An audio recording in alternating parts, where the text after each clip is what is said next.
Olá, pessoal, tudo bem? Sejam muito bem-vindos ao podcast das Engenheiras Notáveis, o podcast da Engenharia. Isso aí, galera.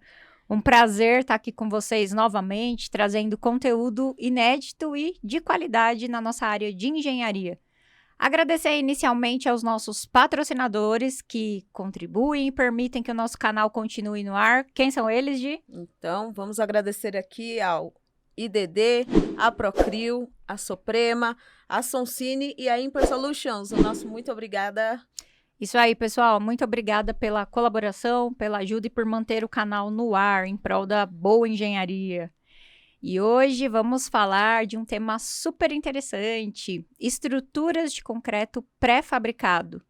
Você sabe o que é a estrutura de concreto pré-fabricado? Quais são os processos envolvidos, o projeto? E um ponto que sempre que eu pego um projeto de estrutura pré-fabricada, a gente impacta ali, né? A interface com a impermeabilização. Não tem jeito, né? A gente sempre chega na área molhada da história. Literalmente. E claro, trouxemos um cara muito fera em pré-fabricados para dar uma aula aqui pra gente hoje. Fala um pouco, né, não, Gi? Nem vou te falar, já tô aqui com a folha nova pra gente já fazer a anotação da aula de hoje. Com certeza. Fala um pouquinho do nosso convidado hoje. Então tá bom, gente. Hoje você nem falou que é um especialista de peso, que a gente sempre traz, né? O pessoal já tá habituado com a nossa fala. Com certeza. Vocês já esperam aí um profissional referência no mercado, né? E pode ter certeza que é. Não, e o currículo é grande, gente. Eu até anotei, que vocês conhecem a minha memória, né? Então, vamos lá. Bom, o nosso convidado de hoje, ele é engenheiro civil, ele é especialista em gestão industrial pela Poli, ele tem MBA em gestão de projetos pela Exalc, ele é professor convidado de pós-graduação do IDD, o IDD sempre IDD parceiro. Em peso, hein? IDD em peso só com profissional, né? Nível top, né? Ele tem 20 anos no mercado de construção industrializada, atuou em importantes empresas do mercado de pré-fabricação em concreto, gerenciando áreas de qualidade, projetos, produto e montagem. Atualmente, ele dirige a área operacional da Protendit e tem forte atuação em desenvolvimento, gestão e inovação de processos e produtos em concreto pré-fabricado. É o cara do pré-fabricado, né? Nossa, hoje é a aula mesmo, hein? Seja muito bem-vindo, Alex Alves. Obrigado, muito obrigado pelo convite. Digo mesmo de vocês são profissionais notáveis, né? O nome é muito apropriado. Muito obrigada. A gente acompanha o trabalho de vocês e é um prazer estar aqui. Muito obrigado pelo convite e parabéns pela iniciativa, né? A construção civil é muito carente de tecnologia, de atualização, de modernização, e eu acho que o trabalho de vocês, esse canal de comunicação, da maneira com que vocês fazem, contribui muito, né, para trazer essa inovação, essa forma clara de se comunicar, temas tão relevantes e que nos dão tanta dor de cabeça constantemente. Dia, né? Um dia a gente vai resolvê-los, né? Que bom que tem pessoas como vocês ajudando nessa solução. Muito obrigado por estar aqui. Que legal, a gente que agradece, uma honra ter você aqui. As agendas meio que conflitaram um pouquinho, né, Alex? Que bom, né, que a gente tem a agenda lotada. Isso é importante. Importante que trabalho tá tendo. Graças a Deus, né? Tá todo mundo na correria. É isso aí. Alex, fala um pouquinho para nós aí como que você caiu na área aí de estrutura pré-fabricada. Completamente sem planejamento. Eu fiz faculdade numa faculdade muito legal, numa faculdade bem pequenininha, na Unesp de Ilha Solteira, é um campus super isolado. E quando a gente estuda lá, a gente não faz estágio, né? É uma faculdade em tempo integral e bem isolada, né? Mas de formação técnica muito forte, né? Muito interessante. E aí eu saí, eu sabia que eu queria lidar com concreto, já tinha flertado um pouco com a área acadêmica, né? Tinha feito uns artigos, mas acho que a área acadêmica era muito monótona para mim. E só sabia isso, que eu queria lidar com concreto em algum ambiente interessante, diferente do usual. E aí eu fiz uma entrevista sem grandes expectativas, fui aprovado e fui conhecer uma planta de pré-fabricados de concreto. E me apaixonei, entrei assim, falei, nossa, eu vou lidar com concreto, vou lidar com um processo industrial, vou lidar com algo mais organizado. Me encantei, eu sempre, assim, gosto de trabalhar com aquilo que me encanta, né? E desde então nunca saí. Eu brinco que se eu sair do pré-fabricado hoje, eu vou ter que ser estagiário de qualquer outra disciplina, porque eu só sei fazer isso, né? Mas é algo bem, para mim, muito interessante, né? Que E legal. foi assim que eu estou até hoje nessa área. Mas é importante, você falou uma coisa que a gente precisa realmente trabalhar com o que nos encanta. Com o que nos encanta. Né? Porque senão o trabalho acaba virando um fardo. É. Né? E o resultado é melhor, né? Quando você trabalha com aquilo que você gosta realmente, não é só a parte financeira, né? Você se sente realizado fazendo aquilo, o resultado é muito melhor, né? É gratificante, né? Eu acredito que se você não trabalha com aquilo que você gosta, você não vai evoluir. Exatamente. Porque evoluir dá trabalho, né? É. Vocês crescerem na carreira de vocês, ou as pessoas que nos ouvem, ou as pessoas que buscam cursos de formação, elas muitas vezes têm que abdicar de coisas importantes, Verdade. né? Pessoal que faz curso em pós-graduação de final de semana, ou que trabalha durante o dia e trabalha à noite, ele está abdicando de contato com a família, de contato com os amigos, está se esforçando, momentos de lazer. Exato. Tudo isso é um sacrifício, né? Se você não gosta daquilo, é muito pouco provável que você vai fazer isso. Então, você só consegue mesmo evoluir, crescer, se você gosta daquilo que você faz, né? É verdade. Eu acho que é o caminho. Então, se a pessoa não gosta daquilo que faz, já começa repensa a porque sua não vida tá no profissional, né, caminho. Alex? Exatamente. Dá a volta, né? Dá a volta. É complicado. Bom, entrando agora na nossa pauta, né? Até pro pessoal que nos segue aí, que nos ouvem também, entender um pouquinho mais. A gente sempre começa conceituando, né? A gente sabe que os pré-fabricados, assim, vieram realmente para a parte de industrializar a construção civil, né? A gente ganha muito produtividade, prazo, né? Praticidade na obra. Mas se você puder definir pra gente, né, o que são estruturas pré-fabricadas de concreto.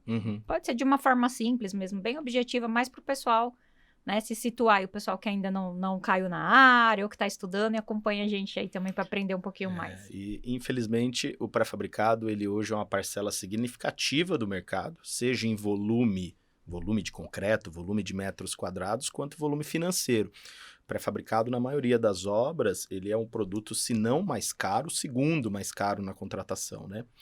Mesmo assim, a gente tem uma carência muito grande de formação básica. São pouquíssimas faculdades brasileiras que têm a disciplina pré-fabricação de concreto e, quando muito, como disciplina optativa. Então, é muito importante isso. A gente tem uma carência enorme de profissionais e de conceituação básica mesmo, né?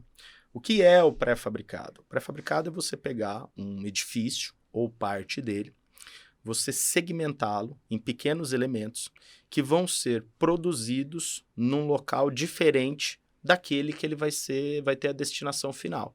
Então, isso é a definição básica de pré-fabricado. Existe uma segunda definição, que é uma dúvida geral, que é o termo pré-moldado e pré-fabricado. Eles são basicamente a mesma coisa no que tange a definição.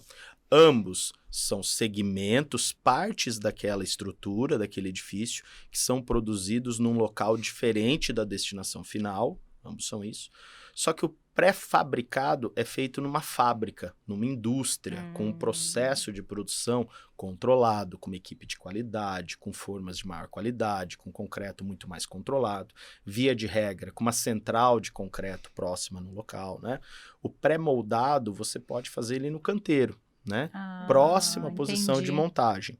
Conceitualmente é a mesma coisa, mas você fazer o pré-moldado, você tem maiores dificuldades executivas e, em geral, você tem uma dificuldade muito grande em manter controles e qualidade do pré-moldado. Porque no canteiro, e ainda são por pessoas, vai ser feito por pessoas que não fazem aquilo todo dia, né? Exatamente. São especialistas no diferente de fazer numa fábrica, né? O canteiro de obra é um ambiente inóspito, né? A gente então, sabe. Chove, tem lama, tem sol a pino, Eu brinco, né? O pré-fabricado, a maior conquista do pré-fabricador é quando ele envia suas peças para a obra e a equipe de montagem simplesmente monta, não faz trabalho nenhum em obra. Eu acho que esse tem que ser o objetivo principal de um processo industrial, porque tudo no canteiro de obra é mais difícil, né? O camarada tá lá olhando um projeto num sol de 40 graus, ele precisa de uma caneta, às vezes ele não tem. né? Verdade. Ele precisa de uma lixadeira, ele não tem. Então a gente tem que, quando a gente fala em industrialização de construção, a gente tem que buscar ao máximo que nada seja decidido ou feito em canteiro, o mínimo possível, né?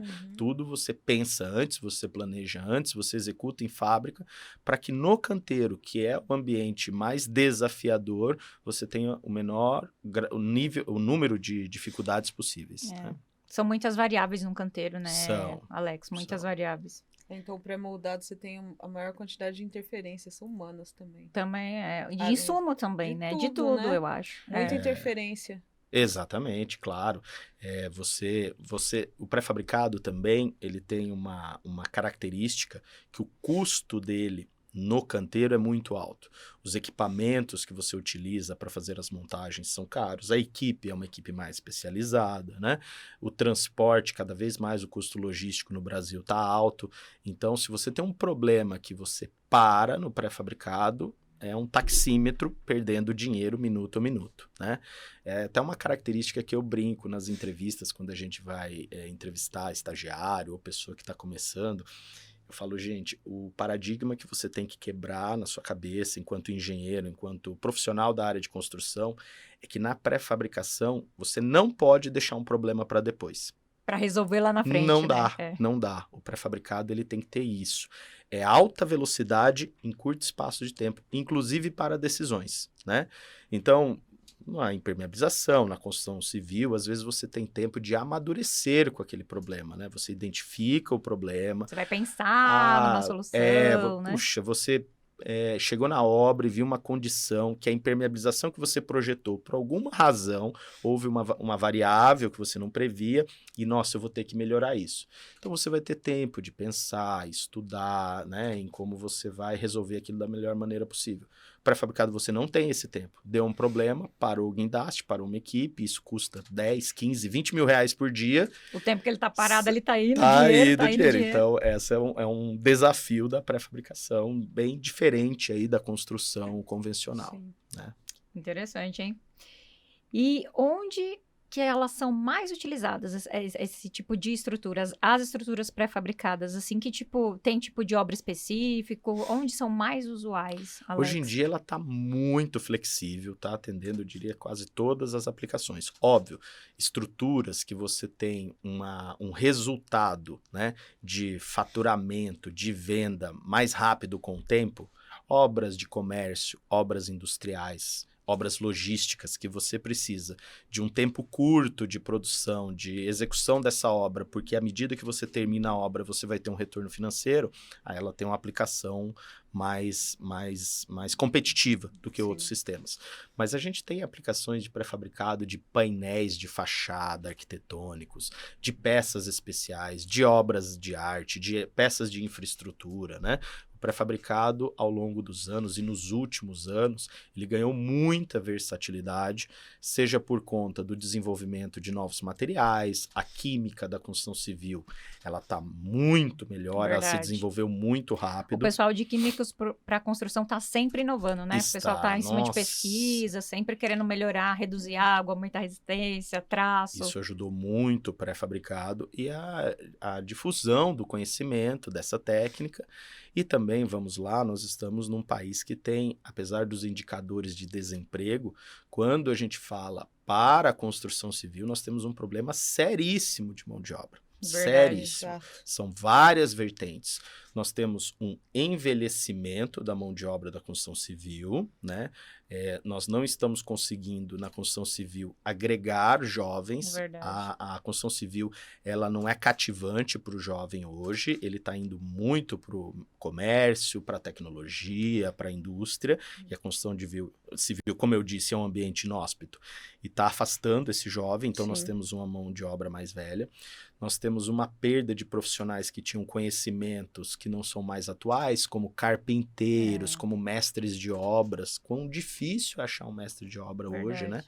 Então, quando você encontra esse aspecto de diminuição, né, da mão de obra disponível, a pré-fabricação ela ganha força, porque nós precisamos de pouca gente no canteiro de obras. Uma equipe de montagem de uma estrutura pré-fabricada carrega 4 pessoas, quando muito 5, Caramba. né? E você constrói shoppings com essa equipe de É montagem. bem enxuta, né? É muito enxuta, né? Então, nessa dificuldade de ambiente hoje, de contratação e de mão de obra, o pré-fabricado, Vem ele ganhando vem espaço, ganhando né? espaço muito grande, muito grande. Hoje é improvável se você pensar num prédio logístico, num shopping, Num num galpão galpão industrial, né? industrial que não seja É, pré-fabricado, verdade. você não É vai mesmo. conseguir nem achar quem faça É hoje. verdade. Acabou, né? Então, nisso o pré-fabricado entra muito fortemente. Muito legal. A gente já conversou um pouquinho aqui de algumas das vantagens, né? Essa questão de ter uma equipe menor, enxuta, de ter uma qualidade maior, porque as variáveis são bem controladas na fábrica, né? Mas, além disso, quais as outras vantagens que a gente pode citar? Eu acredito que a parte de velocidade também, né, Alex?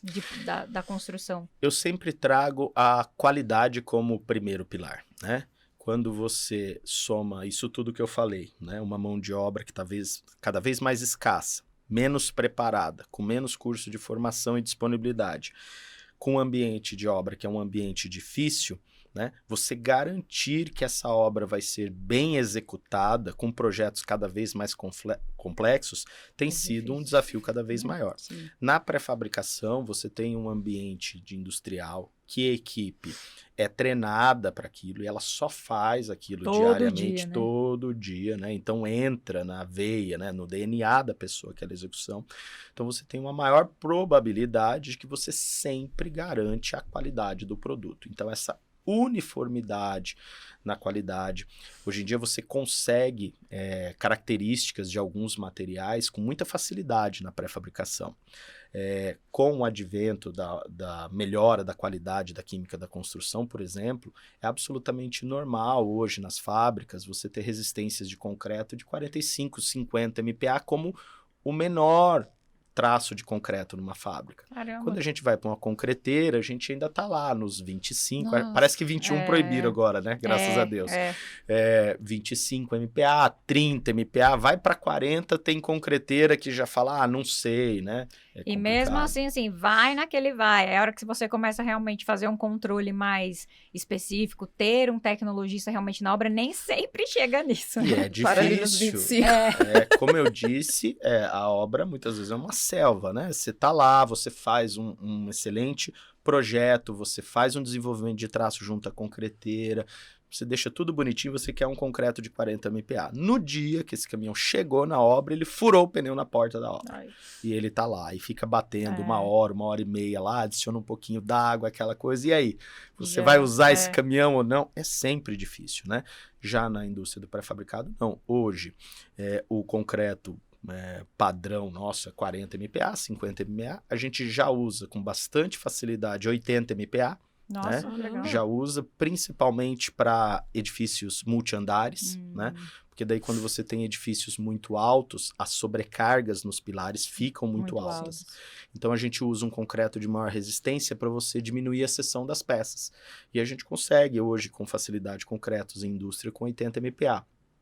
Já algumas empresas com cases de concretos de ultra alta performance, da casa de 120, 130 MPAs, em fábricas, né?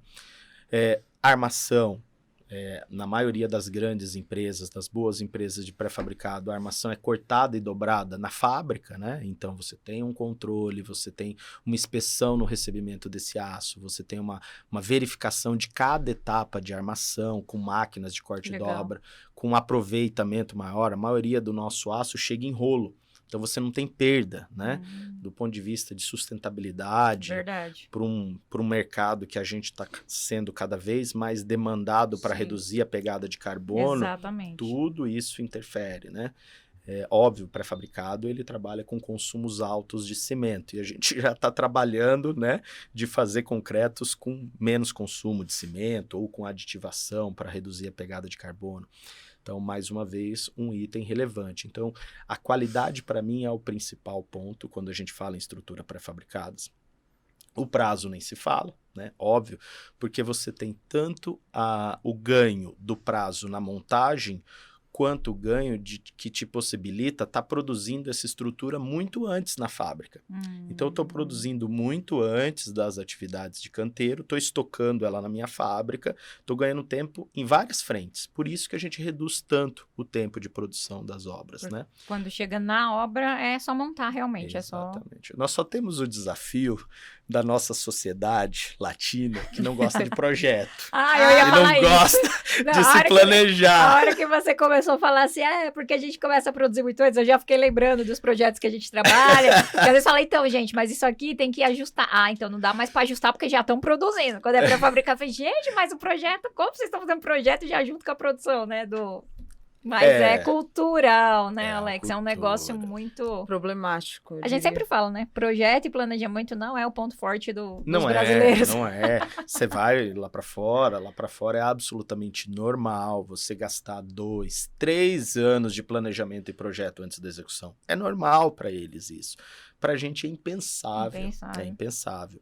Então, sim, a velocidade ela tem um potencial imenso do pré-fabricado, mas ela precisa disso antes, né? Muitas vezes, infelizmente, isso não acontece e aí o pré-fabricado acaba perdendo essa possibilidade de ganho de prazo, mas não por ele em si, mas pela falta de planejamento das etapas anteriores, né?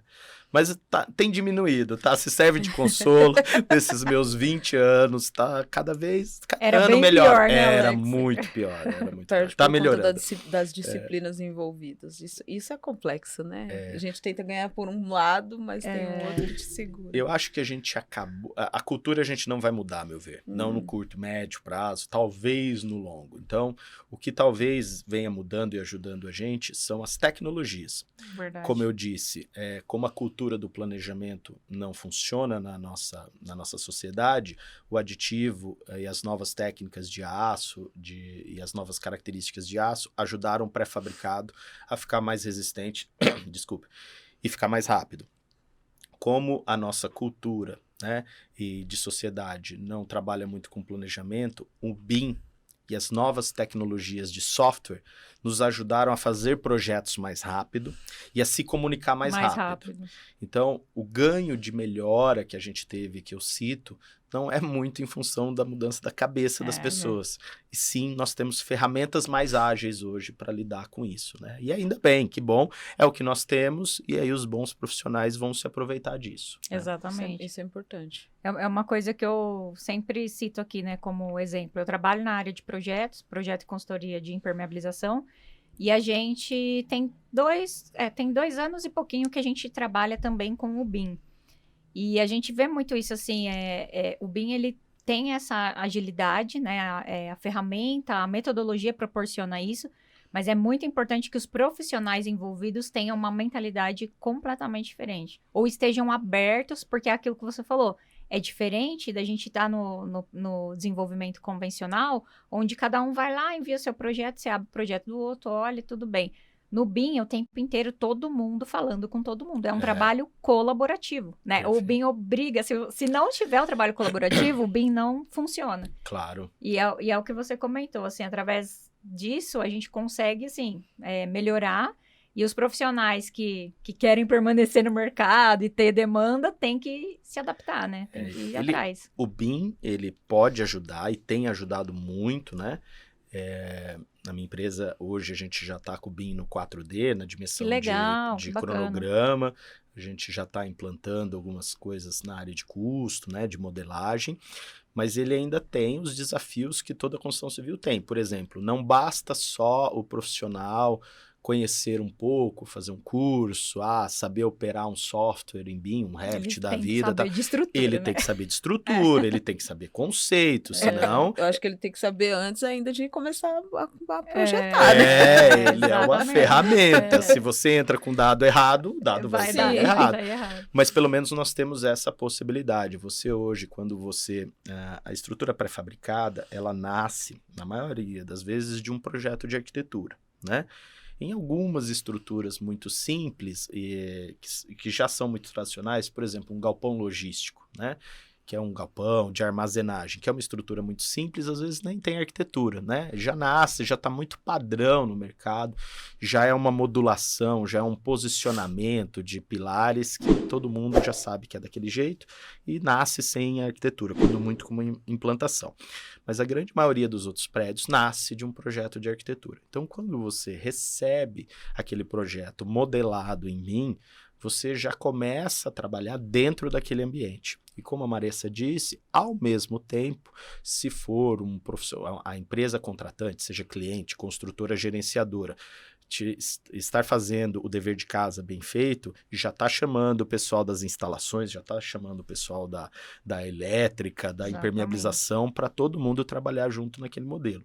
Eu diria para vocês que há alguns prazos, né, de estruturas mais complexas que a gente executou recentemente, que se não fosse esse trabalho conjunto, seria impossível ter terminado nos prazos, né, que a gente trabalha hoje. A gente está falando em shoppings hoje com um prazo de 10 meses, 12 meses pronto da contratação. Shoppings maiores que 100 mil metros quadrados, sabe? É muito rápido. Nós estamos falando de galpões logísticos que, apesar de terem certa... não serem tão complexos do ponto de vista de estrutura, mas são muito grandes, né? A gente recentemente está entregando um galpão logístico de 210 mil metros quadrados em 4 meses. Nossa! Do início das atividades de canteiro para estar pronto, entregue, chave na mão do cliente. Então, se você não tem essa comunicação, se você não tem não consegue fazer isso, administrar esses problemas e deixar para você resolver esse problema no canteiro, esquece. Você não vai conseguir. 4 meses é só resolvendo o problema do canteiro. E ainda sai mais caro, né? Porque não, com certeza, compensa. Porque se no pré-fabricado tempo é dinheiro, que eu entendo, né? O tempo parado ali, você tá perdendo. Imagina você ficar 4 meses de discussão, que era o tempo de entrega. Não. Você sem perdeu condições. uma fortuna, né? Isso é impensável. Sem condições. Ô, Alex, era um ponto até que eu ia entrar, né? Você deu já uma introdução. Como que é elaborado um projeto de estruturas pré-fabricadas? É até uma curiosidade, assim, existe projetistas de estrutura pré-fabricados ou não? O projeto é desenvolvido pela fábrica e ajustado com o restante da equipe? Como que funciona? Você comentou um pouquinho que alguns vêm com arquitetura, mas depende muito da tipologia da obra, né? Uhum. Se eu pudesse separar um projeto de uma estrutura pré-fabricada, eu separaria em três partes, né? A primeira parte é o projeto, né? O projeto de aprovação, chamamos assim, cada empresa chama de um nome. Mas você pega o desejo do cliente, que está representado num projeto de arquitetura ou num papelzinho de pão que ele rabiscou no final de semana. Chega lá um croquis, eu quero assim, ó, gente. Já aconteceu mais de uma vez. Você pega esse desejo, você pega essa obra e você adapta para a estrutura pré-fabricada, faz aquele trabalho de desmembramento, né? Então aqui vai ter um pilar, aqui vai ter uma viga, eu vou resolver desse jeito. Esse 1/3 sai um projeto de aprovação. Aí eu vou levar esse projeto para esse cliente, esse projeto vai ter as dimensões mínimas da obra, a altura que o cliente quer, vai ter alguns detalhes importantes, onde fica a escada, qual a altura da escada, qual o pé direito, pé esquerdo, o que quer que seja. E a gente compatibiliza se há BIM ou compatibiliza se o cliente quer que faça uma compatibilização mais manual e o cliente aprova este projeto. Aprovado este projeto, essa obra vai para a segunda etapa, que é a etapa de cálculo estrutural. Então, o nosso calculista pega esse modelo, gera os esforços. Obviamente que houve um dimensionamento prévio até para que fosse possível o orçamento, né, e determinação. Mas daí você vai a fundo nesse cálculo para você determinar exatamente os esforços envolvendo aquela estrutura, taxa de aço, ligações, como que ele vai resolver, e é muito importante as interfaces, né? Finda essa parte, vai para a terceira e última parte, que é o detalhamento. Então, eu vou pegar cada pecinha daquela e vou detalhar minuciosamente. Então, essa peça vai ter 10 metros, 32 centímetros, vai ter esse aço, vai ter essa ligação, e isso vai para a fábrica ou para o canteiro, se for pré-moldagem, para você executar a peça, né? Há empresas no mercado que têm a engenharia própria, que faz tudo isso in-house, não é raro, é comum, né? As empresas que têm um pouquinho mais de porte ter isso, e às vezes tem até pequenas empresas que têm engenharia própria, porque a vantagem que você ganha com isso na pré-fabricação é você ter a engenharia muito próxima da produção, da montagem do cliente. As soluções ficam mais simples. É aquilo que você falou, a velocidade na resolução de problemas. Exatamente. Né? Se você se posiciona como uma empresa de atendimento de soluções de velocidade, você tem que ter engenharia in-house. Mas nós temos, sim, no Brasil hoje, bons escritórios que fazem, independentes, que projetam e calculam e detalham para várias empresas de pré-fabricado e só fazem isso, né? Então, nós temos os 2 casos no Brasil para atender essas demandas, né? Eu diria que é onde nasce o sucesso de um projeto pré-fabricado, né? E eu brinco lá com a turma internamente, quando o projeto nasce torto, é muito difícil você endireitar. É verdade. É muito difícil. Então é onde a gente tenta gastar mais fosfato e mais tempo para resolver bem, né? Mas basicamente é essa divisão de projetos na pré-fabricação. Só fazer um comentário. Opa, A obra que eu disse que eu acompanhei lá em Mogi, depois eu até te falo onde é, mas você vai saber onde é. Vai lá ver, né? Eles tinham o escritório de engenharia, o canteiro era imenso ali, né? O escritório ficava lá e eles tinham uma mini fábrica no próprio canteiro. Então, eles produziam as placas pré-fabricadas, já faziam o cálculo, e aí já tinha toda a questão de equipamento, né? Então tinha lá os guindastes. Era muito legal, assim, de ver o processo, né? Que tinha um trilho enorme no chão, assim, via vindo as placas, assim, pelo guindaste. É um processo, assim, eu não posso falar que eu sou apaixonada por construção civil, né? Eu sou suspeita, né? Mas é um processo muito legal de acompanhar. Eu lembrei, assim, né? A gente vai lembrando, né, das fases da vida. Quando eu trabalhei na indústria, eu atendi, numa época... obras de infraestrutura. E trechos do Rodoanel, eu lembro que eram feitos dessa forma. Sim. Aí, tipo, por exemplo, vocês, a Protendit, implanta uma fábrica dentro de um canteiro ou não? Quando é obra desse tipo ou não? Como que funciona? Só por curiosidade, Alex. A Protendit, ela tem 3 fábricas, né? Nós temos uma fábrica em Guarulhos, temos uma em São José do Rio Preto e uma em Potirendaba, que fica lá na região de São José do Rio Preto. O pré-fabricado, normalmente, numa fábrica, atende aí um raio de 250 quilômetros de maneira competitiva, porque o frete é um componente muito importante do custo do pré-fabricado, né? Mas nas fábricas do interior, como o Centro-Oeste, Sul de Goiás tem carência, né, de pré-fabricadores e mão de obra está cada vez mais escassa, a gente tem atendido das fábricas do interior raios de até 900 quilômetros. Caramba! Nós temos montado estruturas no norte do Mato Grosso, centro de Goiás, né? Então, com um raio de atuação desse grande, é muito raro a gente montar estruturas em loco. Até porque o custo também acaba ficando maior, eu acho, né, Alex? Tanto custo quanto expertise. Verdade. É outro produto. Qualidade, é outro né? mundo, né? A sua equipe tem que ser treinada para vencer outros desafios, né? Eu diria que se a nossa equipe de fábrica for pré-moldada no canteiro, sem sombra de dúvida, ela não vai ter a mesma qualidade, nem o mesmo desempenho, porque você tem que ter outras habilidades. Verdade. É outro tipo de planejamento. Você né? não tem a mesma estrutura que você tem lá na sua fábrica. Nós né? já chegamos a fazer, por uma época, alguns anos atrás, a gente estava numa demanda muito forte, nossas fábricas estavam tomadas e alguns clientes pediram muito e a gente acabou montando em 2 obras, se não me engano, estruturas para pré-moldar em canteiro, porque a gente não tinha mais capacidade em fábrica, né? Assim, por um curto espaço de tempo foi viável. Mas é muito raro. Há empresas no Brasil que são especializadas nisso. Ela não tem fábrica, ela só faz pré-moldagem em canteiro. Acontece também. E o exemplo que você usou, estruturas de obras de arte, como aqui, é muito comum a pré-moldagem. Porque normalmente essas peças são muito pesadas. Para transportar, né? E aí, para transportar, o custo logístico seria grande. E aí viabiliza. E também, quando você fala de um viaduto, você está falando de 10, 20 peças. Não é nada do outro mundo você montar uma estrutura para você fabricar 10, 20 peças, né? Então, viabiliza. É sempre uma análise dessas componentes. Quanto de repetição eu vou ter? Qual prazo eu tenho? Quanto eu vou investir? Qual vai ser o desafio que eu vou ter de fazer em fábrica ou em canteiro? Não tem resposta pronta, né? Tudo uma Cada questão de caso se é um analisar. caso. Exatamente. Analisa pontualmente. Ô, Alex, e a gente falou um pouco aí da logística também, iniciando no projeto, aí vai para a produção, logística e instalação na obra. Existe um tempo mínimo, por exemplo, assim, o cliente quer fazer uma determinada obra, vocês vão desenvolver o projeto, fazer toda essa parte que a gente comentou, para produzir e ter um planejamento legal para atender logística. Tipo, a pessoa quer fazer uma obra em pré-fabricado. Quanto tempo antes tem que começar todo esse processo para conseguir desenvolver bem, né?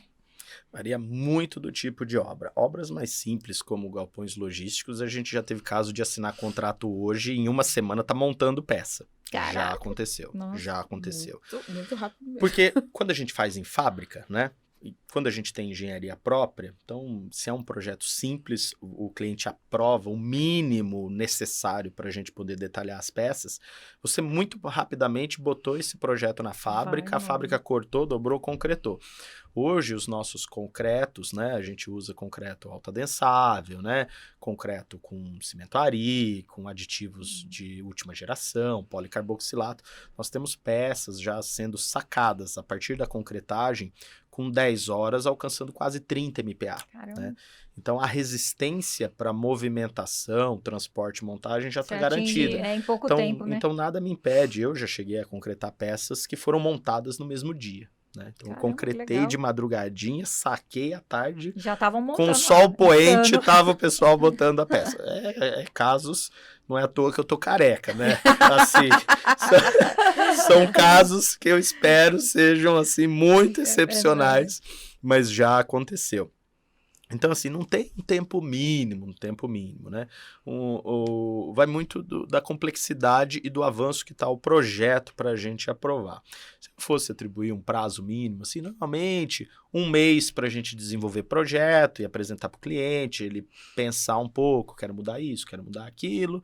1 mês para produzir, né, obras médias aí, e 1 mês para montar e para fazer outras etapas. Eu diria que 90, 120 dias atende aí 70% das obras que a gente produz no mercado, né? Porque o pré-fabricador, em geral, ele faz obras de pequena a grande, né?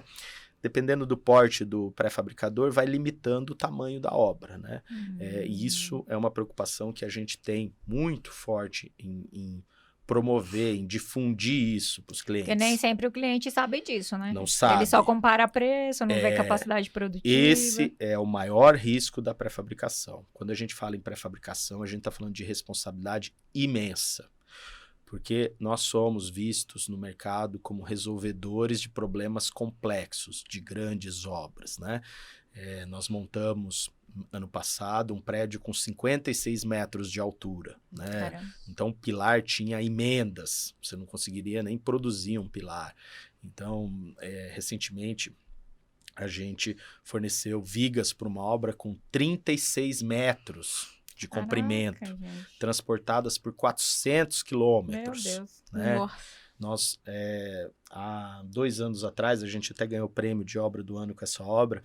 A gente tinha 2 vigas pré-fabricadas num prédio comercial, que essas vigas seguravam 7 andares superiores com uma carga concentrada. Então, elas seguravam 800 toneladas, essas 2 vigas. Uma baita responsabilidade, exatamente, né? Produzir essa viga. Então, o nosso maior cuidado, o que a gente tenta falar muito para os nossos clientes, é que quando a obra vai ficando mais complexa, vai ficando maior, vai ficando mais desafiadora, cuidado com o pré-fabricador. Muitas vezes ele não tem capacidade técnica para fazer essa obra. E o cliente muitas vezes não sabe disso. Né? Então, é um desafio para a gente mostrar o valor da boa engenharia e mostrar o limite da capacidade de cada player. O sol é para todos, né? Todo mundo está aí, claro. Todo mundo está defendendo o seu.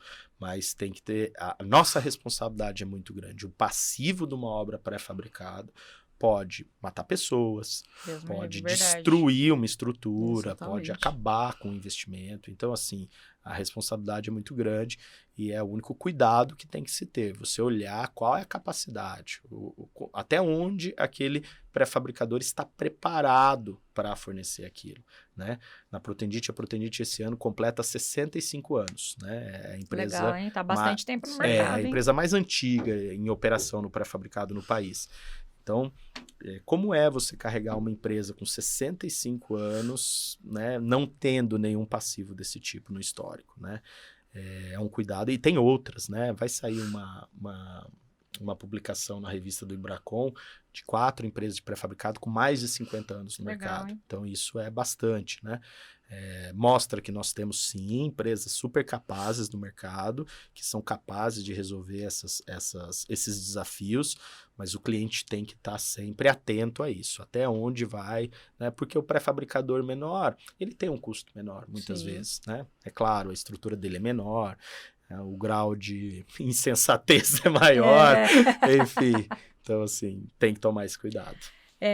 Eu acho que isso acontece realmente para todas as áreas e, lógico, né, que nem você falou, a responsabilidade é gigante, né? Deus me livre, cai uma viga, dá um problema lá, Deus me livre. mata pessoas, acaba com o nome de uma empresa, de um incorporador, enfim. Mas eu acho que, assim, a gente vê muito isso na nossa área de engenharia. Muitas vezes quem contrata só por preço. E ali o risco é muito grande, né? Você tem que considerar ali que o valor, a expertise, a experiência, a responsabilidade é um fator que pesa muito no preço, né? Então, a gente vê muito isso, assim, às vezes, até, né, para a parte de impermeabilização, que é uma coisa bem menor dentro das edificações. A gente fala, gente, não tem milagre. Você pega 4 ou 5 orçamentos de execução, a gente até presta um serviço nesse sentido, né? De fazer a equalização para o cliente, quando a gente faz o projeto. Do escopo da proposta, a parte técnica. Mas por isso, porque fala, gente, não tem milagre. Se tem um que tá 50% a menos, tem coisa errada aí. A gente precisa, né? Mas a impermeabilização, do ponto de vista de custo final, sim, é uma parcela pequena. Mas muitas vezes a dor de cabeça do reparo não é... É gigante. Não é é, gigante. né? Então, assim, sim, esse é um trabalho de mudança cultural que nós precisamos investir. Eu tinha um calculista amigo meu que ele falava um negócio bastante agressivo, mas que é verdade. Ele era o contratado primeiro do cliente, aí o cliente ligava para ele e falava, pedia desconto, né? Aí ele falava assim... Sempre. Aí ele falava assim, amigo, não faça isso. Desista dessa obra. Aí o cara falava, por quê? Você tá dizendo que você não tem dinheiro para pagar projeto, onde você vai achar dinheiro para pagar o 99% da obra? Porque eu sou 1%, 2%, né? Então, assim, não faça, desista da obra, você não tem dinheiro para concluir. O cara ficava super mal, mas quando você pensa na consequência daquele investimento, né? É muito relevante e sim, é um trabalho que a gente tem que fazer para as pessoas economizarem sim, mas no ponto certo, na hora certa, né? É uma questão de valorização do trabalho, né? Na verdade, você não tá ali... Se você explorar ninguém. Você vai construir, mas o que você tá pondo dentro daquele preço, do seu custo? A sua experiência, o tempo que você vai demandar para tudo aquilo. É uma coisa que como eu faço consultoria voluntária, então eu tento levar isso, porque quando você faz voluntário é pior ainda quando tem alguém que paga, né? Então, é um pouco pior. Então, você tem que colocar para aquelas pessoas todo o processo. Então, como que eu falo? Gente, você prefere pagar R$1 agora e daqui 2 anos você ter que pagar 10 mil? Imagina. Por que você não paga os 10 mil agora e você fica bem, né? E você só faz o plano de manutenção, porque isso é necessário, a gente nem discute. Você faz um plano de manutenção a médio e longo prazo e você vai ter aí uma vida útil maior. Né? Então, é um conceito que eu tô tentando implantar lá para mudar isso, mas é muito difícil. É geral. Eu falo assim, ó, que a gente já perdeu, né, também algumas concorrências de projeto. Quando o cliente fala, não, eu tenho preço 40% mais baixo que o seu. Eu falei, então pode fechar, porque eu não faço, o que a gente entrega não cabe dentro disso.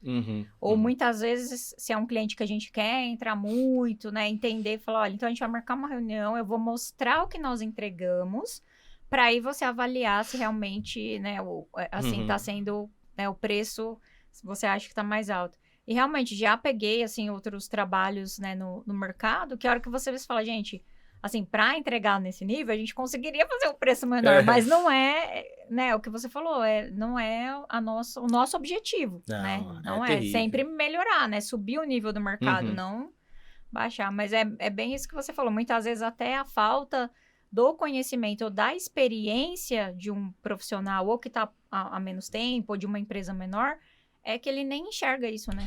Até mesmo porque bons profissionais, né? É uma linha tênue muito difícil de ser encontrada. A linha tênue é assim, quanto o cliente está disposto a pagar, né? E qual o grau de avaliação daquilo que ele está investindo e o que ele vai evitar de problema. E do contratado, né, do projetista também. Até onde eu estou disposto a cobrar pouco, entregar um escopo menor, mas como eu sou um bom profissional e sou responsável, se der um problema, eu vou estar lá. Eu vou estar lá para ajudar ele a resolver. Então, eu estou me expondo ao risco. Exatamente. E isso acontece bastante no pré-fabricado também, né? E a gente fala isso para os nossos clientes. Eu sou uma empresa, tenho 65 anos com o CNPJ e estou aqui. Essa é a minha casa e vou estar aqui, se tudo correr bem, por mais 65 e muito mais, né? E o camarada que abriu tem 3 anos, 5 anos, será que quando der... Eu não vou dizer para você que eu não vou errar, né? Acontece, pode acontecer. Mas algo que eu vou garantir para você é que se eu errar, eu vou estar lá para ajudar a reparar. Eu tenho capacidade técnica, financeira para estar ali te ajudando. Segurar a bronca e fazer esse negócio dar certo. E esse camarada, na hora que der um problema, será que ele não vai virar as costas e vai sumir, não vai te atender mais? Aí as pessoas entram assim, não, mas daí eu processo ele. Meu amigo. Até esse processo. Só vai desgastar. Esquece. Você vai gastar dinheiro, tempo. E dor de cabeça não vai ter. Não vai ter solução. E não vai ter solução. O processo, ele não resolve nada. Absolutamente nada. Então, assim, é uma linha muito difícil de ser encontrada, né? E que a gente tem que ter muita calma e maturidade para lidar com isso, né? Sim. Porque às vezes a gente dói, né? Você vê aquela obra, dói não porque você está perdendo a obra, dói porque o cliente está tomando uma decisão errada. Você sabe que... você vê, assim, o impacto que isso vai gerar para ele e você vê, assim, a gente como engenheiro também, né, Alex? Dói, assim, você fala, meu, não acredito. Dói porque a engenharia é isso. Engenharia é você aproveitar o melhor dos recursos, visando a maior qualidade, o menor prazo e o menor custo. Isso é engenharia. Exatamente. Então, assim, quando o cliente, às vezes, algumas reuniões eu sempre falo isso, assim, eu falo, gente, eu não estou bravo, eu não tô triste, ou eu não tô decepcionado com esse cliente porque ele não contratou a gente. Eu tô decepcionado porque ele tá contratando isso. Né? Ele não tá tomando uma boa decisão. Eu tenho certeza que ele vai se arrepender. É isso que dói, né? Então, cabe a nós fazer um trabalho de autocrítica e autorresponsabilidade, fazer o que nós vamos fazer para a gente evitar isso, para a gente mostrar para esse cliente quanto valor a gente agrega para ele, né? Exatamente. Eu ouvi uma frase esse fim de semana, até de um filme, na verdade, isso, que a pessoa fala, faça o que é correto, não o que é fácil. Né? Então, a gente vê muito isso, que o pessoal faz o que é fácil. Fácil e barato, né? Vem aqui, faço isso, dá um escopo ali e fala, não, isso aqui me atende. Mas é o correto? É claro. Ô Alex, uma curiosidade, como que é feito a compatibilização do projeto de pré-fabricado com outras disciplinas de interface? Por exemplo, acredito que na parte de instalações, hidráulica, elétrica, a parte de impermeabilização também, é feito alguma compatibilização? Vocês chegam a receber esses projetos ou não, mandam de vocês e o cliente faz? Como que funciona? Porque a interface é grande, né? É, bastante grande. Tem 3 tipologias, né? A melhor de todas é o nosso bom e velho BIM, né? A gente recebeu o modelinho da arquitetura, nós fizemos nossa estrutura em cima desse modelo, parametrizamos de maneira muito próxima, aí todo mundo entra junto, se conversando, e acontece muito isso, né? Ainda mais algumas estruturas que têm um peso muito grande de infra, né? Tem laje pré-fabricada que Você tem muitas aberturas para passagem de tubulações, tem algumas estruturas que você faz expostas que vão ter uma impermeabilização na capa, ou que vão ter alguma área refrigerada, enfim, são várias as situações em que você precisa dessa compatibilização. Quando você recebe em BIM, acontece durante o desenvolvimento do projeto, um pouco antes da produção, e isso flui bastante bem. O segundo ponto, muitas vezes o cliente não modelou em BIM, nós modelamos a estrutura, hoje 100% das nossas estruturas são modeladas, mas muitas vezes o arquiteto do cliente não, ou a empresa de instalação também tem BIM ou não, enfim. Aí é um pouco mais tradicional. O que é tradicional? Vai trocando projetos e cada um vai estudando meio que de isoladamente. Funciona, mas deixa algumas sequelas, né? Eu acho engraçado, eu entro em vários estacionamentos pré-fabricados assim, e tem um negócio que é sempre pedido pro pré-fabricador e que o pré-fabricador fica careca, assim, meu Deus, que é furo em viga, né? Ai, Deus. Furo em viga é muito complicado. É É possível? Claro que é, mas não em qualquer lugar, né? Você tem aí, perto da linha neutra, na parte inferior da viga, um ponto que não vai trazer dano algum, você tem uma posição da viga que você pode colocar. E aí, muitas vezes, o cliente nem contratou a impermeabilização, a instaladora. Aí o cara fala assim, bota uns furos na viga aí. Que depois o cara de hidráulica depois o cara se vira. É assim. E aí eu coloco, né? Eu coloco 3 furinhos, 4 furinhos lá por viga. Aí eu entro no estacionamento depois, não tem um sendo utilizado. Nossa. O cara veio e desviou por todos os locais possíveis para fazer isso. Acontece, mas essa maneira mais tradicional é assim, né? Cada um falando. E acontece infelizmente ainda com frequência, que toca aí, o cara vai se virar lá depois. E aí a gente toca e o projetista ou a empresa de instalação vai se virar lá depois, né? No caso da impermeabilização, um ponto é a impermeabilização da estrutura pré-fabricada em si, dos elementos, ela não é muito desafiadora, né? A imensa maioria, a quase totalidade das estruturas pré-fabricadas, elas são isostáticas, né? Elas são rotuladas, então elas são livres de movimento, de rotação nas conexões, né? Existem algumas estruturas que demandam uma certa hiperestasticidade, né? Há ligações soldadas, solidarizadas, mais rígidas, mas em geral a grande maioria é rotulada. Então ali é um ponto frágil, né, na junta entre os elementos pré-fabricados. Mas é uma junta muito pequena, em geral de 1 centímetro, quando muito 2 centímetros. Você sabe exatamente onde é, e apesar dela ser uma junta e ela ser rotulada, quando você vai olhar quanto ela se movimenta, é muito pouco. Então, a imensa a totalidade das juntas do pré-fabricado é resolvida com um limitador de profundidade, o famoso Taro-Cel, e um PU. Como qualquer coisa na engenharia, tem que ser bem executado. Se é bem executado, nunca vi dar problema. A impermeabilização começa a ficar um pouco mais complicada na interface do pré-fabricado quando você tem impermeabilização de lajes. Né?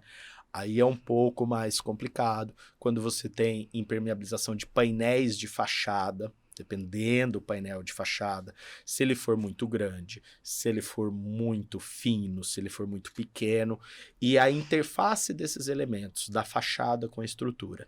Esses são pontos críticos que a gente sempre dá atenção.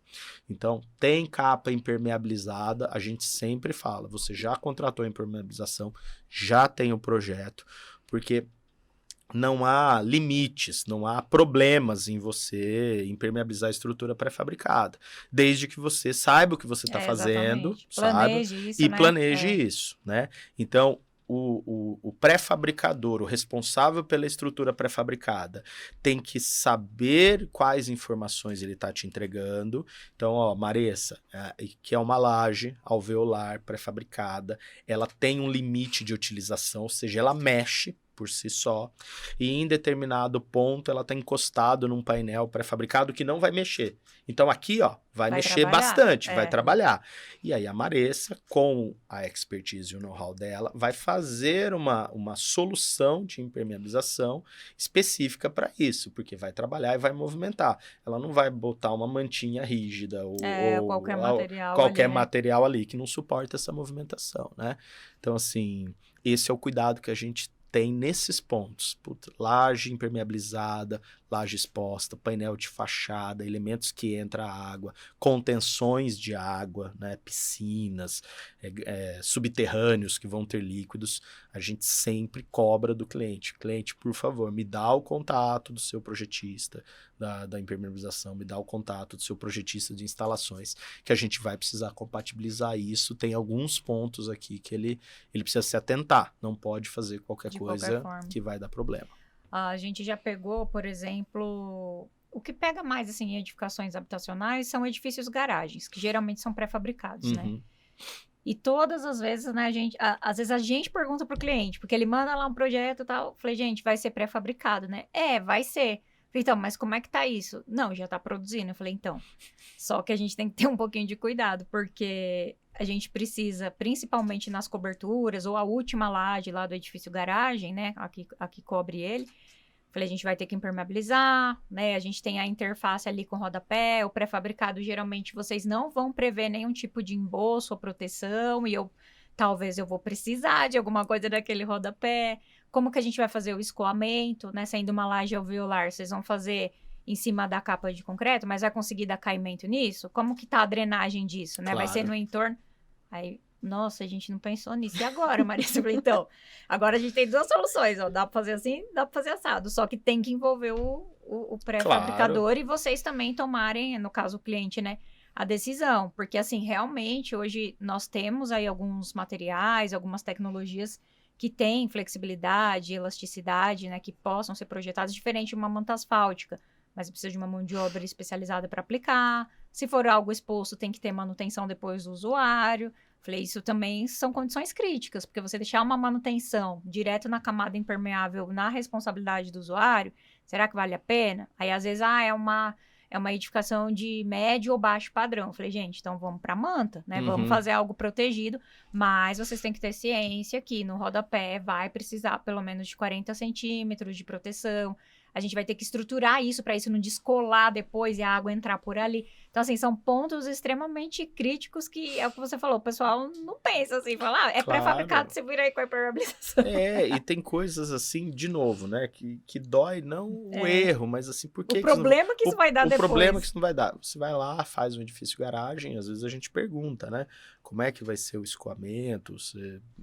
Não. Faz aí, depois tá tudo certo.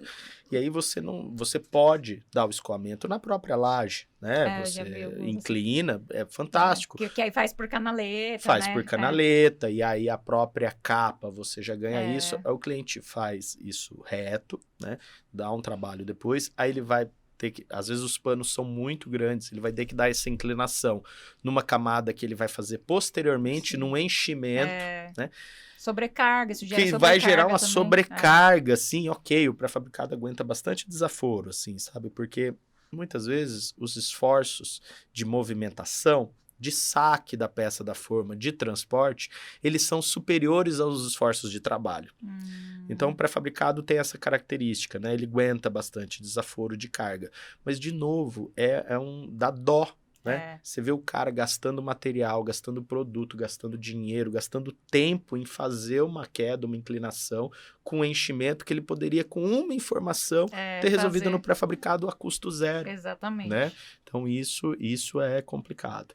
Né? E, de novo, os detalhes, né? Tem o ditado alemão que diz que o diabo mora nos detalhes. É verdade, né? Você vai lá e impermeabiliza. A gente fez uma obra ano passado. O cliente fez uma impermeabilização, não sei exatamente quem projetou para ele, mas ele fez uma impermeabilização super legal, todo o pátio, mas tinha uma transição de altura de lajes que ele não subiu adequadamente, não sei exatamente o que ele fez. Então tá lindo, tudo sequinho, só não na transição. Chove uma cachoeira embaixo do estacionamento. Né? Então, um detalhe super importante que ele deveria ter se atentado. Né? Fez toda a diferença. Na parte do concreto em si, vocês preveem alguma coisa no traço? Já trabalha o traço ou algum aditivo que seja redutor para absorver menos água? Ou pós-instalado é recomendado algum tipo de hidrofugante? Alguma coisa para diminuir a absorção do concreto em si, ou Alex? Em geral, o concreto pré-fabricado ele já tem uma absorção bem baixa, né? A maioria das empresas hoje já utilizam concreto autoadensável, né? Outra coisa que melhorou muito foi a facilidade em você ter tecnologia de concreto, né? Quando eu me formei, em 2004, 2003, eu queria seguir a carreira de tecnologista de concreto porque não tinha, era um ou outro. Hoje nós temos muitas pessoas boas no mercado, então isso está mais fácil. Então, por si só, o concreto pré-fabricado ele já tem uma absorção menor. Outra coisa que ajuda o pré-fabricado é nas peças protendidas, né? A proteção é aquele efeito que você estica um cabo de aço, concreta a peça. Quando a peça ganha resistência, você solta esse cabo e esse cabo comprime a peça. Então, tecnicamente, você altera os momentos fletores na seção dessa peça. Então, essa peça está sempre trabalhando comprimida. Então, quando você associa um concreto de maior qualidade, autoadensável, com a baixa absorção e com a compressão da proteção, a chance de você ter um problema de impermeabilização desse concreto é quase nula. Óbvio, há algumas situações específicas de pré-fabricação, por exemplo, você vai fazer uma galeria de túneis em contato direto com o solo, né, cujo uma fissura, uma movimentação pode afetar. Aí sim, é possível incorporar cicatrizantes, silicatizantes, aditivos que façam colmatações posteriores quando da abertura de fissura. Em alguns casos que você precisa de uma proteção maior, dá para usar sílica, né? Então, é possível adicionar esse tipo de adição para você ter uma proteção maior. E também, principalmente no caso de pinturas, né, de vernizes ou hidrofugantes em fachadas, né? Porque isso também acontece no cliente brasileiro, né? O cliente brasileiro contrata o pré-fabricado, aí ele vai lá, monta os painéis em concreto e ele fala assim, não, eu comprei em concreto, não vou tratar, porque é para fabricar, não vou fazer nada. Concreto aparente. Aí eu falo assim, olha, uma coisa é concreto aparente, outra é pré-fabricado. outra é não tratado. Não tratar, Não quer dizer, tá bom, você vai deixar o concreto, mas ele vai estar exposto à poluição, a intempéries, a chuva, ao tempo, né? Então você precisa tratar essa superfície. Eu estou entendendo que você esteticamente quer um prédio com concreto aparente. Eu sou suspeito, acho lindo também, bacana, mas não quer dizer que você não vai poder dar tratamento nenhum. Aí você tem produtos, você tem o hidrorrepelentes, né, que não alteram em nada a característica do concreto e protegem por um tempo. Você tem os produtos que têm vernizes, que têm brilho, semibrilho, que alteram um pouco, aí vai para o viés da arquitetura, né? Mas você precisa adicionar nessas situações algum tipo de proteção para essa estrutura, né? Porque outra coisa muito complicada no nosso país é que o cliente acha que não precisa fazer manutenção. Sim. Meu Deus, isso aí é uma coisa assim... Isso é complexo. E o pré-fabricado, ele fala assim, é concreto, isso dura 50, 100 anos, isso dura pra vida. É eterno. Mas nem a gente dura... Não, e eu acho que pode durar, se você cuidar, né? Eu tive recentemente num cliente, falei, como é que eu converso com essa pessoa, né? Um prédio entregue há 10, 11 anos, né? E ele falou, tá entrando água. 10 anos. Fui eu lá, né? Atender o cliente. Fui dar uma olhada lá no prédio, aí aquela vedação que, como eu disse para vocês, nunca dá problema, porque é muito simples. É um tarucel e um mastique, né? Falei, tá entrando água em tudo aqui. Tudo entrando água. Mas você fez manutenção das juntas? Aí você olhava assim, não existe, o mastique, ele virou um isopor, todo craquelado. Ele estava há 11 anos lá. Nossa, Mastique, os produtos de maior qualidade aí no mercado falam em 5 anos. Assim, produtos top, que não foi o que ele usou, né? Então você botava o dedo assim, não tinha mais resistência nenhuma, nada. Aí eu falei, meu senhor, essa estrutura tem 11 anos. O senhor fez alguma coisa? Eu usei por 11 anos. Eu falei, não, mas o senhor tinha que fazer uma manutenção. Né? Ele falou, não, isso aí entra naquela, isso é concreto, isso dura pra vida, né? Não pode ser assim. Infelizmente a gente vê isso, assim, talvez até por falta de, na verdade é falta de conhecimento do usuário, né?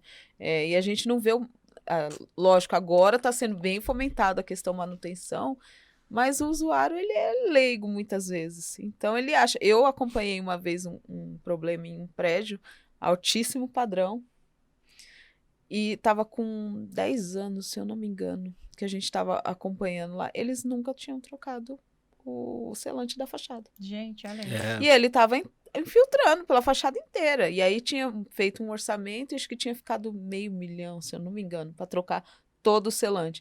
Eles falaram, não, deixa aí, depois a gente troca. Quando foi fazer de novo, o orçamento já estava em $1 milhão. Fora as patologias adicionais que podem vir disso. Tinham várias já. Porque isso é só a troca. Aí você corrigir as patologias, as manifestações, ainda vai mais dinheiro. Exatamente. É igual o carro quando não faz, gente. Manutenção. Você rodou 10 mil. Tô ouvindo um barulhinho aqui. Deixa eu vou dar depois mais eu vou. A analogia é perfeita. Quando você vai ver, você já tem um monte de coisa que você precisa trocar. O cara lá da manutenção fala, então, você não veio com 10 mil? Não vou fazer mais. Você perdeu sua garantia. Claro. Né? E então... recomendação, né? A cada 2, 3 anos, você faz uma pintura, você revisa, mastica.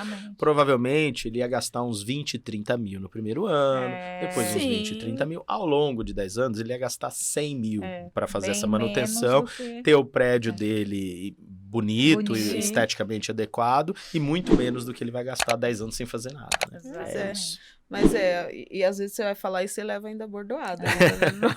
Mas você tem que estar preparado para aguentar. Eu lembrei agora do podcast que a gente gravou lá com o Emílio, né? Eu acho que com a norma de garantia... Isso vai acabar mudando, Eu lembrei muito que ele frisou isso, na questão dos selantes, os materiais de acabamento, a garantia vai entrar como 1 ano agora. Uhum. 1 ano, e assim, tem que ter as manutenções, né? Mas e aquilo vai ter que ter a formalização, né? Também, eu fiz.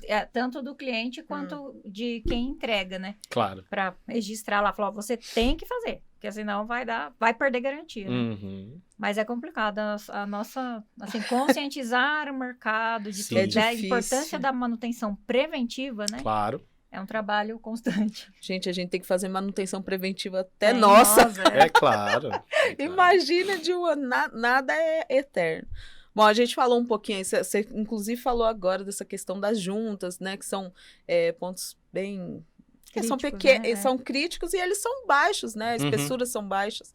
Eu cheguei em um lugar uma vez e tinha um pré-moldado com 5 centímetros. Assim, de junta? Para tratar. E o povo me perguntando, qual selante eu ponho aqui? Eu assim, mas isso tá correto? Mais junto isso aí? Falei assim, não, tá. Falei assim, você conversou já com o seu projetista? Porque eu nunca vi. É a primeira vez que eu vejo isso aqui com 5 centímetros. Eu acho que é bom você dar uma conversadinha com ele. Né? Acontece. Acontece. Mas tudo tem tratamento, né? Se um negócio desse acontece, pode acontecer. O pré-fabricado não é uma indústria metalúrgica, ele tem variações, né? Existe uma norma a norma pré-fabricado, eu sou suspeito a falar que eu participei das revisões e tudo mais, mas ela é uma norma muito completa, 9062, inclusive ano passado saiu ela comentada, né, com exemplos e tal, ela é uma obra com bastante conteúdo e muito bem escrita, 9062. E ela traz tolerâncias de produção e de montagem. Então, pode acontecer, em algum momento, você ir somando as tolerâncias individuais, e você tá tudo bem, mas você tem uma junta. 5 é complicado, mas 3 pode acontecer de você somar isso. Minha mão, não. Aí, qual é o reparo disso? O pré-fabricador precisa saber que ele vai ter que montar uma forminha ali, vai ter que botar um grout especial para diminuir junta, né? Justamente a junta para não ter oscilante. É aí que entra quando ele... Problema todo mundo pode encarar, né? Mas daí entra você ter uma empresa por trás que tenha conhecimento, inclusive em saber resolver adequadamente os problemas quando acontecem, né? Aí vai a minha pergunta, assim, a pessoa lá contratou pré-fabricado, né? E ela não você pergunta, você tem um projetismo? Não tenho. Vocês fazem alguma recomendação? Por exemplo, no projeto, ela contratou o projeto pré-fabricado e não tem nenhuma, porque a gente também tem essas, né? O cara contrata um projeto e esquece das outras disciplinas. A obra inteira. E ele não tem alguém específico de impermeabilização. Vocês colocam alguma nota, alguma coisa em projeto? A gente tem várias notas, né? Muitas vezes até assim, tratar com um consultor / executor de impermeabilização. A gente tem vários pontos, né? Projetista de elétrica, às vezes, né? O pré-fabricado, ele incorpora muitas vezes as descidas de sistema de proteção, né? De descarga atmosférica, os de instalação. Então, sim, a gente tem várias notas sinalizando para isso, porque a gente sabe que são pontos críticos, né? Isso é importante, porque é comum a gente ver, né? O cara, às vezes, tem o arquitetônico só, aí ele quer fazer o de estrutura, o de impermeabilização, tudo em cima daquele, né? Ou vem com rascunho lá, você falou. Vou ter um ralo aqui, ó. Então, vou ter um ralo aqui, um aqui. Esses dias a gente participou de uma obra interessante, né? Porque tem um produto chamado laje alveolar, pré-fabricada, né? Então, é uma laje que tem alvéolos, ou seja, tem aberturas, passagens para reduzir o peso. E tem cabos de proteção. Então, a laje alveolar, ela é uma laje que ela tem algumas limitações para você fazer furo. Não é em qualquer lugar que você vai furar, né? Você sai furando, né? Então, pode, se for previsto, enfim. Aí o cliente falou, não, eu não vou fazer laje alveolar. Aí eu falei, por que você não vai fazer laje alveolar? Não, eu vou fazer uma laje maciça, porque daí eu saio furando onde eu quiser. Na louca eu saio furando. Eu falei, calma. Também não é assim. Também não é assim. Óbvio que se você fizer uma laje maciça, você vai ter uma liberdade maior de posicionamento, principalmente do posicionamento fino, né? Se eu vou bater o furo exatamente em cima do cabo de proteção, eu vou pedir para você para desviar um pouquinho. Claro. Até porque não é qualquer ferramenta que corta um cabo de proteção ou um concreto estrudado, né? Mas não quer dizer também que uma laje maciça você sai furando a torta direita. Então, essa ignorância, entre aspas, é muito complicada de ser administrada. Muito complicada. E fora, assim, eles querem unir a questão da estética. Mas eu não quero pôr isso aqui não, porque vai ficar feio. Né? Aí quer unir a estética e fala, eu posso fazer um furinho aqui, não posso? Eu tô com 2 lajes agora resolvendo, que até o grupo deve estar bombando essa hora, mas eles querem assim, vamos fazer as bases do ar-condicionado, mas pode fazer fora da linha da janela? A gente pode analisar o projeto e ver como que tá. Então tem essa questão, mas é que vai ficar feio, Mas, enfim. Bom, agora quando a gente fala, assim, de cuidados quando a gente vai fazer a execução do pré-moldado, tem alguns cuidados específicos na hora da execução, da instalação, quando você já está lá no canteiro, já está tudo pronto, né? Só vou agora executar. É hora do show. É hora da quase entrega, né? Porque a montagem... É a etapa mais importante, eu diria. Porque, assim, até então, do ponto de vista psicológico do cliente, ele só botou dinheiro, ele não viu nada sendo executado, né? É diferente.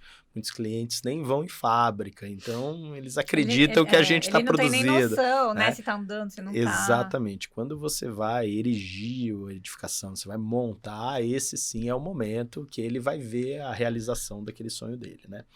Então, assim, cuidados principais, né?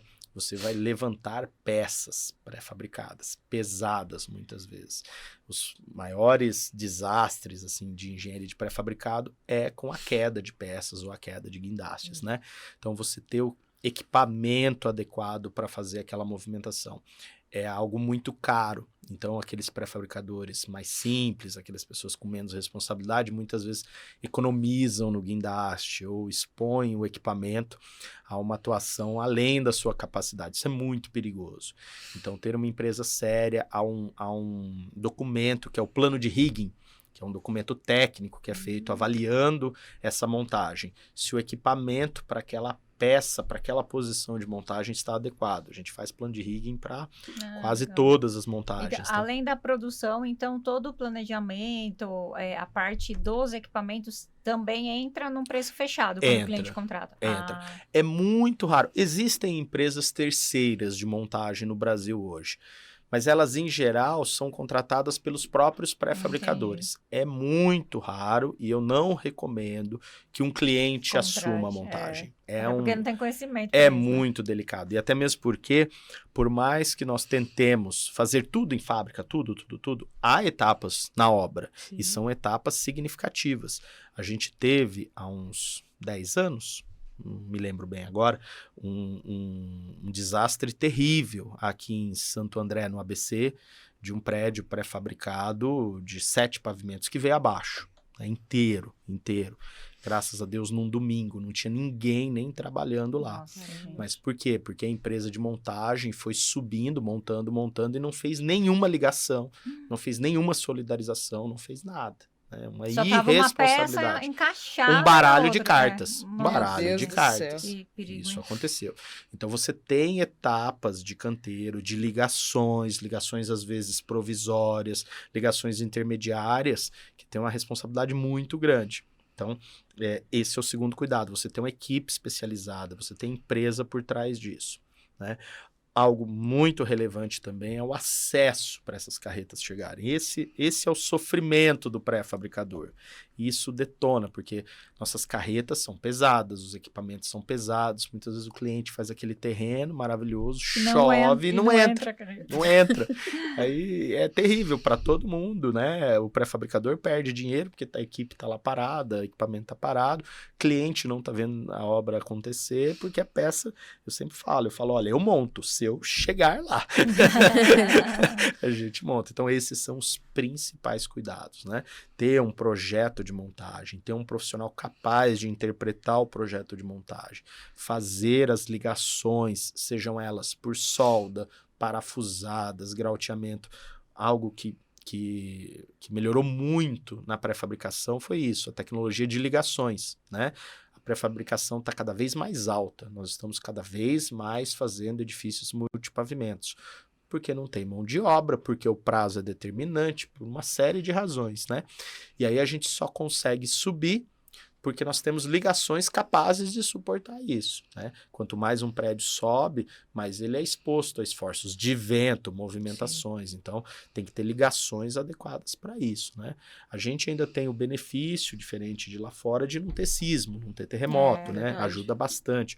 O pessoal da Europa, Estados Unidos, quando vem para cá, se assusta com as nossas estruturas. Eles falam, não, é muito esbelto, muito pequeno, né? Às vezes que eu fui lá para fora, é assustador, é tudo muito grande, né? E você vê como a responsabilidade é importante. A Turquia passou por essa catástrofe recentemente, eu tenho participado de algumas mesas de discussão disso. Boa parte dos prédios da Turquia, né, que vieram e tiveram colapso, infelizmente, tiveram colapso porque eles não seguiram as normas. Não foram dimensionados para suportar não foram sismos. Dimensionados, ou eles não usaram as ligações necessárias para sismo. Infelizmente, né? Há prédios na Turquia hoje que suportaram porque foram dimensionados, executados dentro de critérios normativos. Por isso que eles estavam até caçando os engenheiros por lá, né? Opa, sim. Estão ainda, Sim. estão em caça ainda. Só o prédio da engenharia sobreviveu lá, lembra da nossa... A Jéssica veio também, a Jéssica da PhD, ela mostrou a foto da... Né, claro.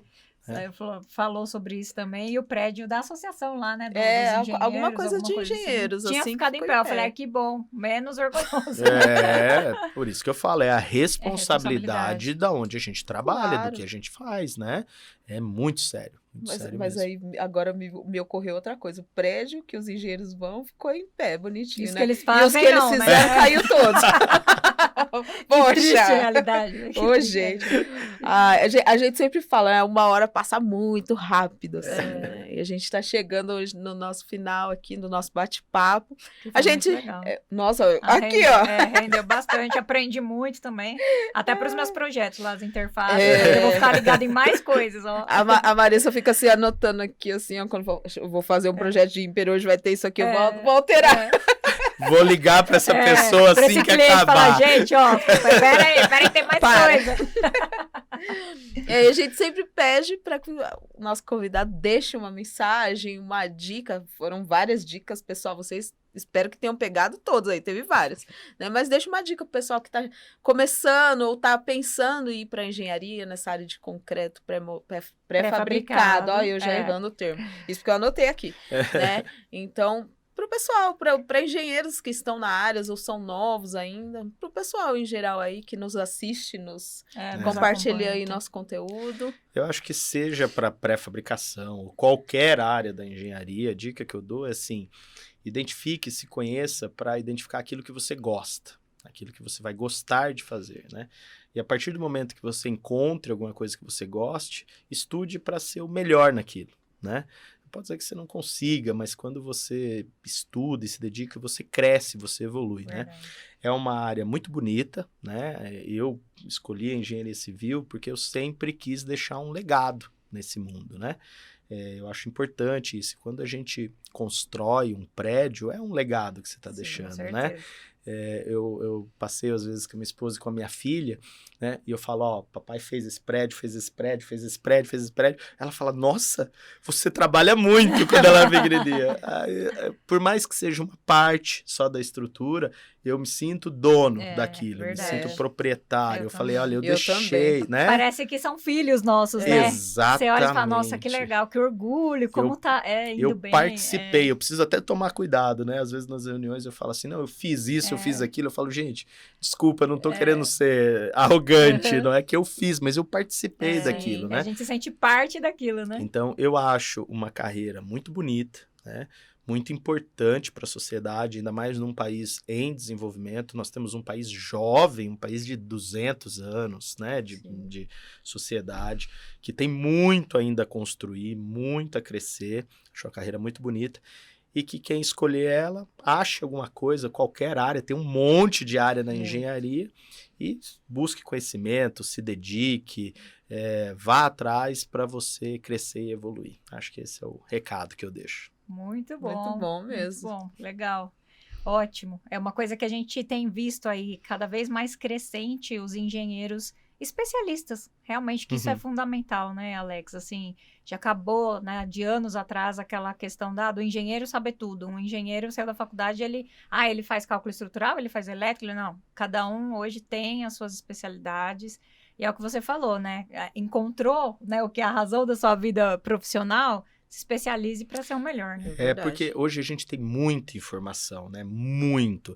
E eu acho que a gente já até passou do ponto. Verdade. Porque se você não se especializar, ou se a pessoa não começar a aprender e a estudar, não consegue nem filtrar. Ela nem vai filtrar o que serve ou não. Porque quando você abre a internet, é uma bênção e uma maldição. Exatamente. Né? Tem coisas magníficas. Eu, às vezes, estou com um problema, em poucos cliques eu estou com trabalhos do PCI americano, da FIB europeia, à mão, à disposição, para quem quer.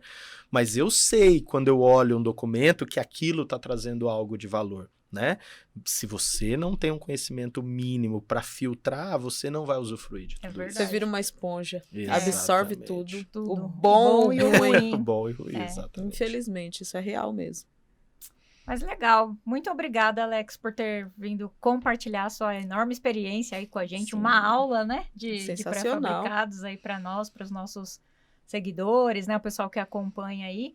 E deixa pra gente também as suas redes sociais ou da Protendit, o pessoal que quiser saber um pouco mais do trabalho de vocês, por favor. Pode deixar, vou deixar assim, depois eu mando, não tô preparado e não tô de memória, não coloca lá no vídeo, na ediçãozinha, né? Envia pra gente, a gente clica aqui, já aparece lá. Clica aqui. Clica aqui, tá aqui sim, assim. Pode deixar que eu mando sim. Gente, foi um prazer de novo, gostaria de ser redundante novamente. E dizer que vocês fazem um trabalho muito legal, muito importante ter pessoas, né? A gente, na construção civil, ainda é extremamente machista, e eu acho que vocês quebram essa barreira também. Apesar a barreira do conhecimento, a barreira de divulgar informações, de divulgar boa engenharia, mais essa barreira ainda, né? Então, vocês estão de parabéns, um orgulho estar aqui e que vocês tenham muito sucesso daqui em diante. Obrigada. Obrigada. Foi uma honra mesmo. Eu já tinha ouvido falar, né, do Alex até no mercado, mas a gente meio que se conheceu, né, num evento virtual do IDD, lá no Seminário de Construção Civil. E ele até falou, olha, vamos gravar. Eu falei, pô, que legal, né? Quer dizer que ele já sabe que a gente tem um canal, que legal. Bacana. E foi muito... Fiquei bastante orgulhosa de saber aí que profissionais, né, desse nível também acompanham aí a gente também. Obrigada, agradecer também aos nossos patrocinadores, né, Gi? Muito obrigada, a Procrio, a Suprema, a Imper Solutions, a Soncine, ao IDD. Isso mesmo, muito e até reforçando, aproveitando, né, falando do seminário e do IDD, né, que tá sempre aqui com a gente, também é parceiro, o IDD tem diversas pós-graduações, diversos cursos de extensão, né, nas áreas de engenharia. Então, é aquilo que a gente falou, né, tá perdido, dá uma olhada, de repente, vê o que você mais se familiarizou ali durante a graduação, se foi para alguma área de pesquisa, do TCC. O IDD é um dos poucos institutos aí com muitos cursos, né, nas áreas aí, desde barragem, concreto, impermeabilização, patologia. Então, tem muita coisa. Inclusive, em julho agora, a gente vai ter um curso de extensão, né, focado para a parte de impermeabilização, que é um curso inédito também, porque é um curso que a gente vai falar de fiscalização e acompanhamento de serviços de impermeabilização na obra. Então, o curso vai ser ministrado por mim e pelo Alexandre Soncini, né, que é um engenheiro especialista também na parte de fiscalização, execução. Então, quem tiver interesse também não deixa de fazer a inscrição, que as vagas são limitadas e tem desconto aí para quem segue as engenheiras notáveis. Tem desconto, gente. É aquilo, não é vergonha você não saber, vergonha é continuar na mesmice, né? Então, se especialize. É isso aí. Pessoal, muito obrigada. Gi, deixa aí sua rede social também. Engenheira.gisele com I, não esqueçam, _Azevedo. É isso aí. @menezesmar e não deixem de seguir a @engenheiras notáveis, né? Tanto no Instagram, YouTube, Spotify, né? Estamos aí nas plataformas de streaming. Spotify, Deezer, Amazon, estamos em todos, então não deixe de nos seguir. Isso aí, pessoal, não tem desculpa, hein? Não mesmo. Muito obrigada e até o próximo episódio. Tchau, tchau.